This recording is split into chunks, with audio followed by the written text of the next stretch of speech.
Cultura tá na mesa aqui na URI FM, a emissora educativa de Santiago. Sempre na sexta-feira uma pauta diferenciada ao nosso ouvinte e intercalada com música. Não tem como a gente também não falar desse assunto aqui no Cultura relacionado à saúde.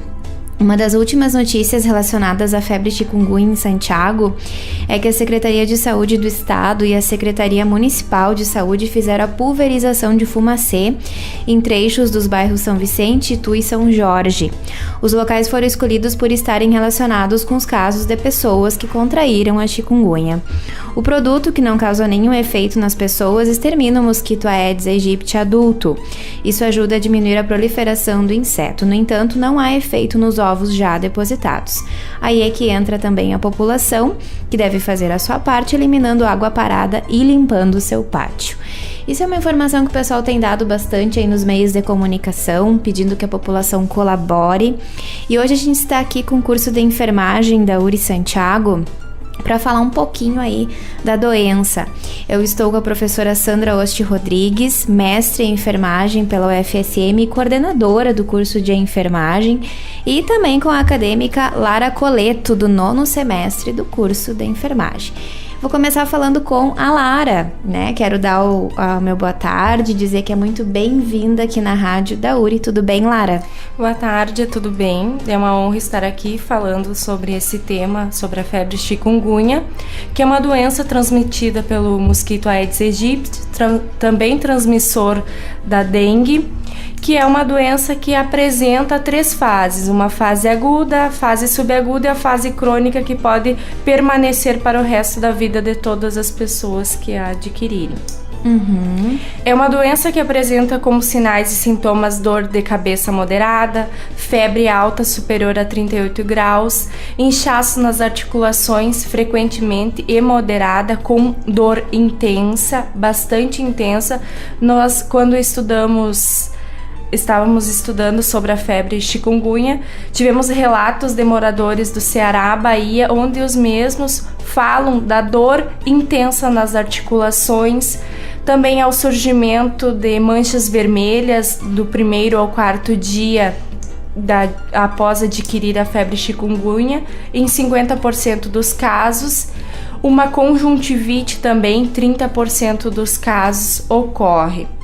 A gente salienta que em casos de sinais ou sintomas, que as pessoas devem procurar o serviço de saúde mais próximo de sua residência.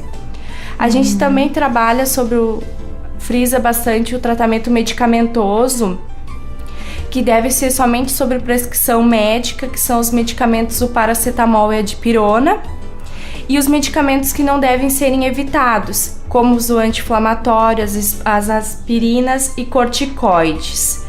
A gente também deixa aqui dicas de cuidados, que são compressas frias nas articulações de 4 em 4 horas por 20 minutos, compressas frias nos episódios de febres, manter-se em repouso, manter-se sempre bem hidratado, evitar atividades que exijam bastantes esforços e a importância de realizar alongamentos para estimular essas articulações. Aqui diz que o primeiro caso foi detectado em 52 na Tanzânia e o termo chikungunya deriva do Swahili, um dos idiomas do país, e significa aqueles que se dobram devido à curvatura com que os pacientes podem atingir por conta das intensas dores causadas pela doença. Pelo que eu percebi, as dores são muito fortes, né? Sim. Segundo os relatos que a gente tem, pesquisando nas redes, a gente encontrou inúmeros relatos assim das pessoas questionando sobre, sobre a doença. Às vezes a gripe, essas coisas também nos dão febre, enfim, mas os sintomas da chikungunya são difíceis serem confundidos. Sim, são bem difíceis serem confundidos. E esses sintomas que a gente apresentou aqui é os que estão aparentemente, pra gente que tá na rede fazendo estágio supervisionado, é o que a gente tá percebendo da população quando procura, são esses sintomas. Então, é inconfundível. Sim. Tu atua onde, Lara? Hoje eu estou no estágio supervisionado no SF Maria Alice Gomes. E o trabalho, assim, tem sido o pessoal com bastante dúvidas, assim? Sim, o pessoal tá com bastante dúvida. Os agentes comunitários de saúde estão trabalhando bastante em cima disso. E quando o público chega, os nossos usuários estão chegando na estratégia de saúde da família, a gente está fortalecendo bastante sobre o combate ao mosquito Aedes aegypti, sobre o não uso da automedicação, que venham procurar o serviço, que venham nos trazer esses sintomas para que nós fazemos os encaminhamentos possíveis, né? Sim. Uhum. Deixa eu dar uma boa tarde para a prof. Sandra, que também está aqui.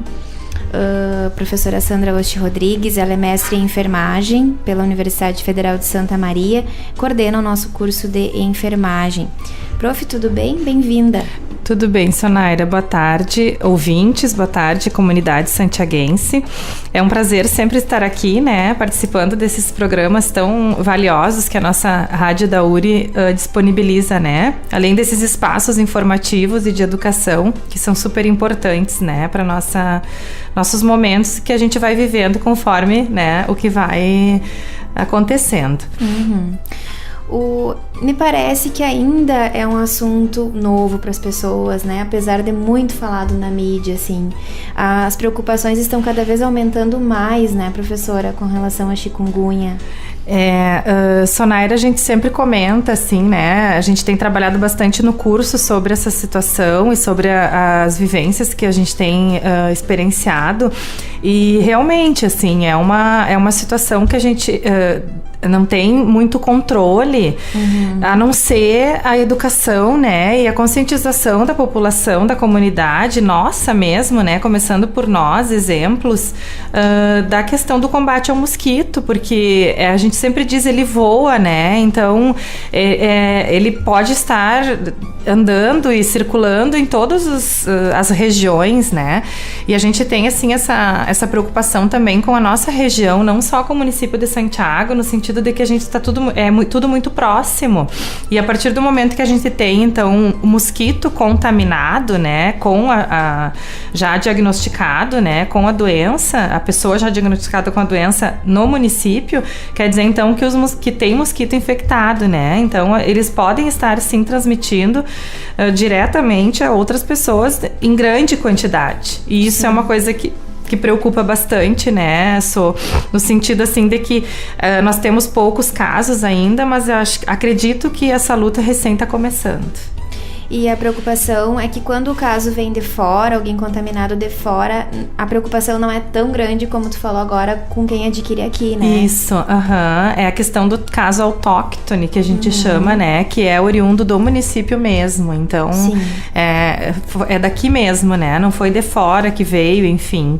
Então, a gente tem que se unir nessa luta, né? Nós estamos, então, montando essas campanhas, essas atividades junto com a Secretaria Municipal de Saúde, que é a nossa grande parceira, né, nessas situações, e hoje a gente está sendo parceira também da Secretaria no sentido de combate ao mosquito e também as orientações em relação à doença e, enfim, a comunidade em geral, né, para estarem preparados aí para essa situação. O mosquito transmite, não sei se é certo eu falar assim, a dengue, a chikungunya e também tem a questão do Zika, né? Zika, sim. Que na mídia todos nos preocupamos com a questão dos casos de microcefalia, Isso. né? Na verdade, Sonaira, a questão a gente está estudando bastante também. Os nossos alunos, eles têm vivenciado na rede, né? Junto com as equipes das estratégias de saúde da família, bastante estudo também, reflexões. As equipes, né? Os médicos, as enfermeiras, os agentes de saúde, os técnicos de enfermagem, têm trabalhado bastante na questão, assim, de literatura científica mesmo e informações com as equipes da Coordenadoria Estadual de Saúde, né? E também Ministério da Saúde. É uma situação que aconteceu no nosso município, mas que envolve, na verdade, toda uma rede, né? E a rede está voltada com os olhos para Santiago, então está dando uma atenção diferenciada. E aí o pessoal das equipes tem tido bastante, assim, informações, estudo, reflexões, né? Porque tudo é muito novo para todo mundo. Então a gente está num processo bem de estudo, assim, assim, né? Para que a gente consiga, então, realmente identificar, né? Como que acontece, quais são os principais problemas, consequências. E uma das coisas que a gente conversa bastante é essa questão da microcefalia, que se refere bem limitado ao Zika, né? Então, o chikungunya, assim, a gente ainda não tem cientificamente comprovado casos de mães, né, gestantes que adquiriram e que a criança tenha nascido com chikungunya, com microcefalia. Só que a preocupação é que o mosquito, o transmissor é o mesmo. Sim. Então, onde tem casos de dengue, vai ter casos de chikungunya e Zika. Onde tem casos de chikungunya, pode ter casos de dengue e Zika. Então, essa é uma grande preocupação, que o transmissor é o mesmo. Então, a luta contra o mosquito é o nosso principal foco, né? A situação da chikungunya, que a gente destaca bastante, que foi muito bem colocado pela Lara, é as dores. Realmente é o que nos assusta muito, as dores articulares, que impedem até mesmo de desenvolvimento de ações rotineiras, de trabalho, de lazer. A gente tem relatos que foram buscados no Ministério da Saúde em vídeos, né, que trazem, que as pessoas relatam que a dor é tão forte que impede às vezes até de trabalhar e de se divertir. E também que às vezes tem uma pessoa que relata que às vezes dificulta até para abrir uma torneira.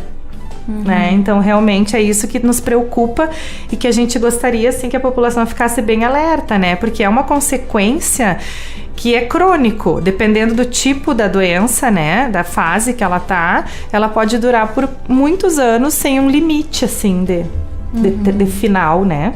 Sim, bem assustador. Então é período de estudos aí em paralelo de cuidado. Falando em cuidado, a gente vai falar agora no segundo bloco sobre o trabalho do curso de enfermagem com relação a isso. Eles prepararam até um material informativo e é sobre isso que a gente vai falar. Se você ligou o rádio agora, estamos hoje falando da chikungunya, especificamente aqui no município de Santiago, com a preocupação em toda a região e, claro, em todo o estado e país. Professora Sandra Osti Rodrigues, mestre em enfermagem pelo FSM, está conosco, e também a Lara Coleto, acadêmica do 9º semestre de enfermagem, que inclusive faz estágio na SF Maria Alice Gomes. Já já o segundo bloco.